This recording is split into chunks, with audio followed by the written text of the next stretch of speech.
Os veciños de Palmeira non contan na actualidade cun médico fixo no centro de saúde. Dende que o titular da praza colleu a baixa, a administración non contratou un sustituto, co que a súa ausencia está a ser coberta por persoal do ambulatorio de Ribeira, só durante unhas horas e en días alternos. Isto non pode ser, aquí sempre hubo médico e médico, e ora un médico ven 2 días, outro día ven un día, estamos así, estamos desfasados total. Imos a Ribeira, está saturado, que tampouco hai médicos.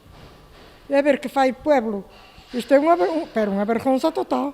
Nós o que queremos é un médico permanente, como tuvemos sempre. Porque se non temos un médico permanente aquí, a ver a onde imos nós. Xente maior, que Palmeira é un sitio que hai moita xente maior. Denuncian os numerosos contratempos que lles implica esta situación, posto que para calquera consulta teñen que desplazarse ata Ribeira. Non hai médico, entón persoas maiores que hai que leválas en coche. Como moitas persoas, hai nas que levar e ir 2 persoas, unha para quedar, se vas a Ribeira a aparcar, e queda outra persona que enferma, e outra ir a aparcar o coche. Entón, isto non podemos estar aquí en Palmeira, un pueblo como somos, non podemos estar aquí sin médico.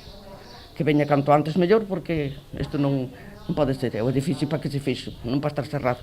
Eu outro día, nunha urgencia, tuve que ir para o hospital, xa de noite. Se houbera un médico, pois viña aquí, pero non, mira, persoas maiores, se non temos que nos leve, temos que pagar un taxi.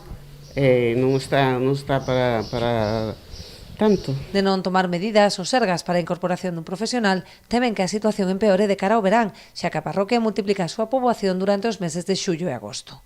Non verán a xente que ven, que as súas tarjetitas, que se poñen enfermas, que isto, que o outro. Chegamos aquí, están a xente de fora, que tamén hai que atender, por supuesto, que eu non digo que non hai que atender, pero isto está moi saturado total. En vez de termos un médico, tiñamos que tamén ter un pediatra, que non temos, que hai que ir a Ribeira, cos nenos pequenos. A veciñanza ten claro que seguirá en pé de guerra para conseguir as súas demandas. De momento xa hai convocada outra mobilización para o próximo día 26 de xuño.